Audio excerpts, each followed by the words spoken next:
4 university students from Idaho were brutally murdered on November 13th in the early morning hours. I've had so many requests to cover this case and also to dive into the timeline, so we're going to do that in this video, and we're going to also dive into some of the discrepancies that we've been seeing in the reports. So now, let's get into it.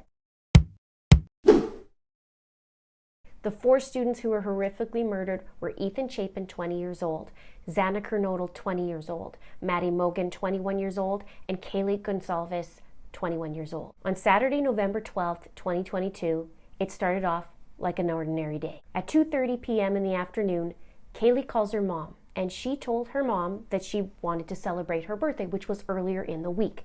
And she said to her mom, "Mom, I'll be home on Tuesday and I'm going to take you out to breakfast, lunch, and dinner, and it's all on me, and we'll celebrate your birthday." At 3 p.m., Kaylee's mom, Christy, receives pictures from Kaylee.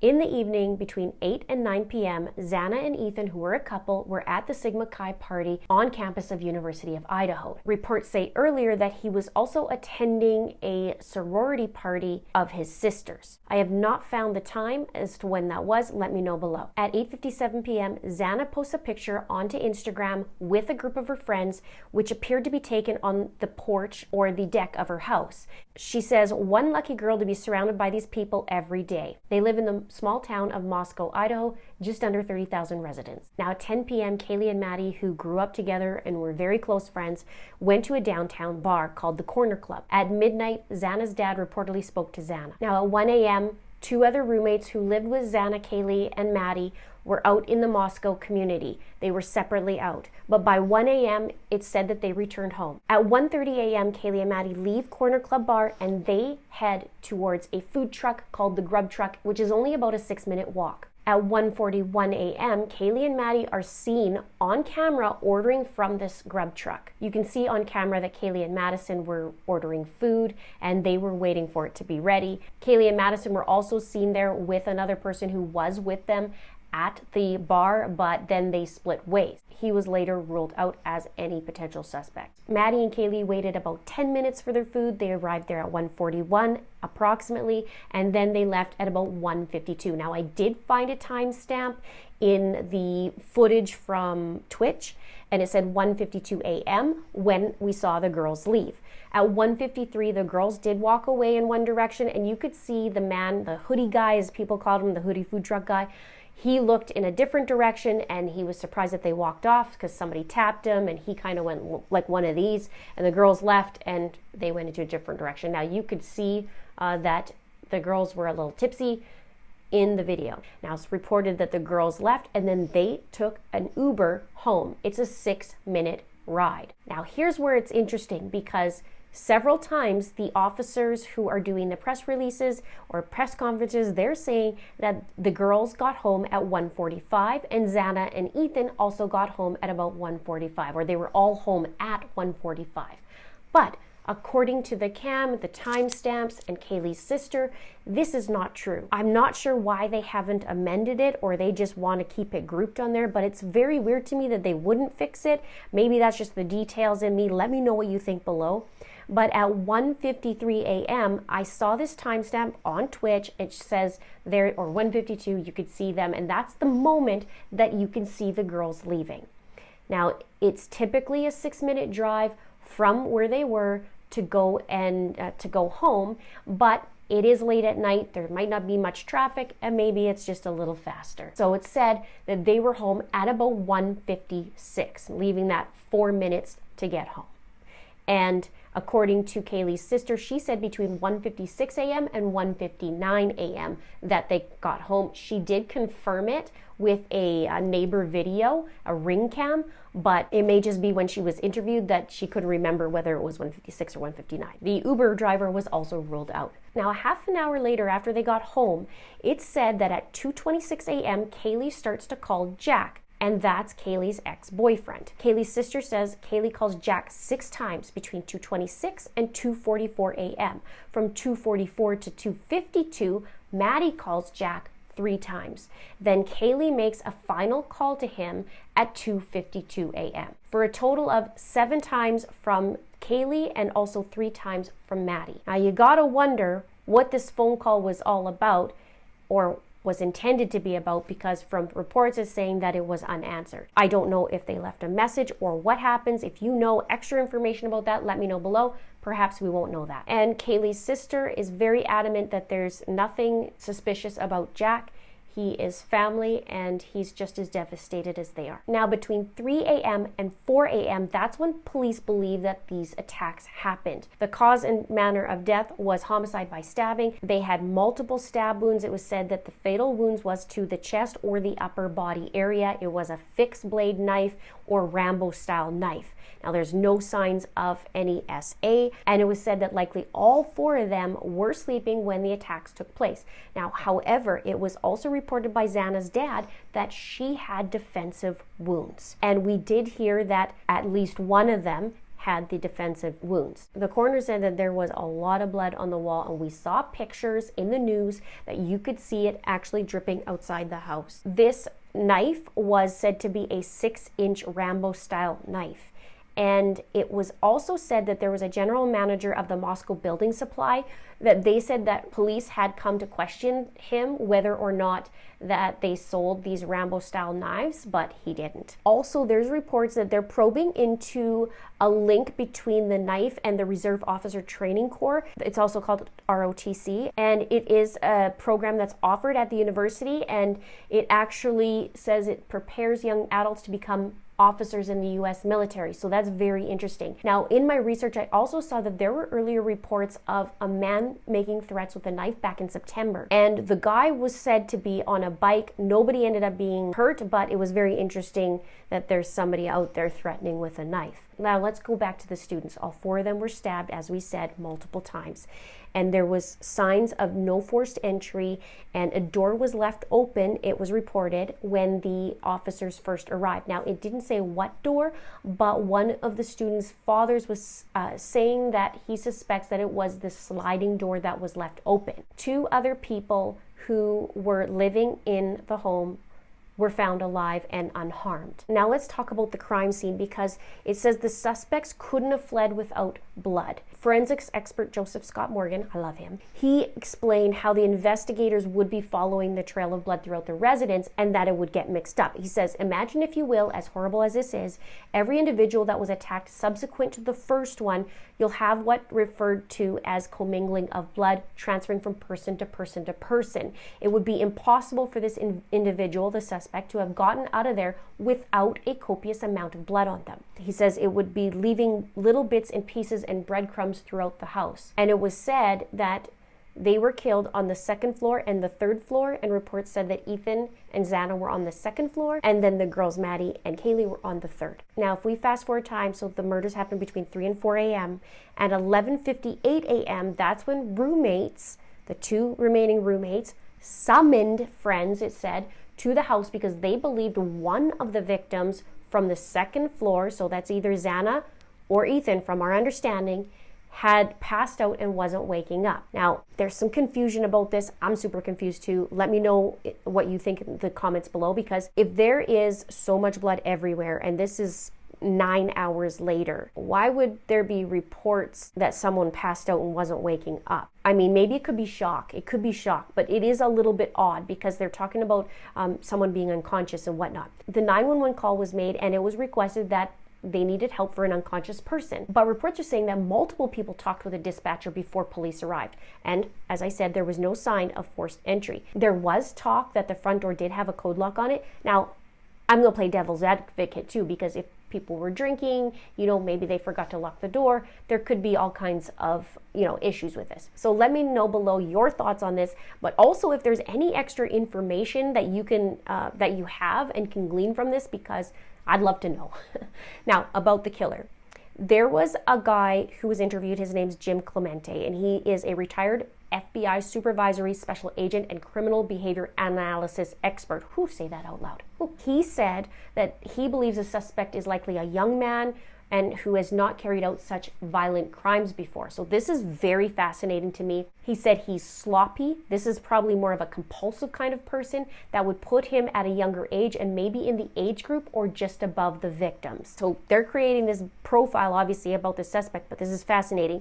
He says, I don't think he's particularly sophisticated, criminally sophisticated, or forensically sophisticated. And he also said that this killer's decision to do such a brazen type of crime, he says, was indicative of the relationship of one or more of the victims. So when he was asked if he had suspicion that the killer knew his victims, he had a very interesting answer. He said that because the suspect entered the home in the middle of the night, he said when anybody living there could have had a gun, multiple people could confront him and attack him when he got in. That's what makes him believe that he is known to the victims. He says, unless he knew them, unless he knew one or more of them, I think that reduces the risk if he did. Or if he was stalking them and he knew that on the weekends they all got wasted and they went to bed early, or they went to bed in the early morning and they didn't get up till late afternoon because they were all wasted. He says, so if he knew their routine and knew that they were all drunk, then that again reduces the risk to the offender. So making this a more plausible crime to commit. So just the fact that he got away with it in that time. Let's have a chit chat about that below, because also it makes me think about, the 4 that did get killed and the 2 that didn't. Did he not know those 2? There's so many questions around it. And when he was asked if he believed the suspect was a male, he said, because of the defensive wounds it may have, he says they fought back. This is somebody that was able to kill more people, including a male victim. He also talked about the weapon, and he said that's more indicative of a male offender. And he says because of the time of the attack during the late night, he says early morning hours, shows that he has the freedom of movement during that time. So you get that recipe for disaster. You have the middle of the night, you have people wasted if he knew that they were drunk, and then you have a way in. And, from one of the other reports, one of the other interviews, they were talking about because of the choice of weapon too, there's no sound, and because of the type of weapon and the wounds, that it would be very quick and very quiet, so to speak. This Jim Clemente also said he's not in a relationship or a job that would keep him. He said it is important to say that the killer chose the knife. That was his choice of a weapon. He says, why did he choose a knife? It's quiet. It didn't wake up the rest of the residents in the house. It could be for that reason. So he also said that the offender would be known possibly to carry a knife and might even show it off to his friends. So, hopefully he did in that aspect, because then he can get caught. People are so very afraid around there. Who wouldn't be? He said the fact that he used a knife, it's graphic, but we call it, he doesn't mind wet work. He doesn't mind getting his hands dirty. He doesn't pale at the sign of blood. And imagine that, you have 4 victims. He'd be doing that 4 times. And with that amount of blood, he had to have it all over him. He said because of this, and he didn't mind the blood, it could mean that he was a hunter, a butcher, or he said anything else in that field of nature. He says he killed 4 different people this way. He didn't just sort of blanch and run after the first one. And Jim also said that the suspect would most likely have fled the area and wouldn't come back until everything calms down. But he says he may be local and he may not have shown up for work or was late afterwards, and he probably has a very significant interest in following the news of the crime.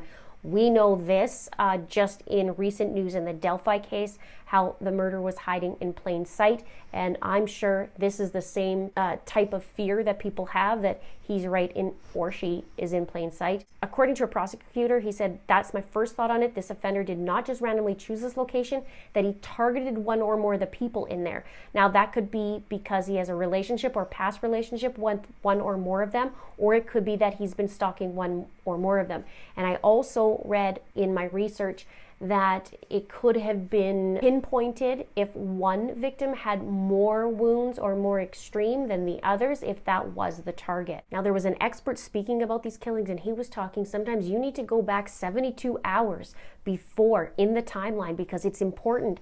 He says because sometimes these killers actually decide up to 72 hours before, and so that needs to be looked at. So the people that have been ruled out are the 2 surviving roommates, the guy in the grub truck surveillance video we know as Jack, also the Uber driver was also said to be eliminated. And of course, you may have heard that there was a bunch of stuff going around, but the cops said that the online reports of victims being tied and gagged was not accurate. Now, sometime in that morning, Kaylee's mom calls Kaylee to see how her night went. She didn't get a response, and at the time, it was no big deal to her looking back. By 2 p.m. that afternoon, the university actually sent out a vandal alert notifying students of what happened and telling them to shelter in place. And then by 2:51, it was actually lifted. Several hours later, and please confirm below and with a link or the resource, because the coroner was said to arrive several hours after the police arrived.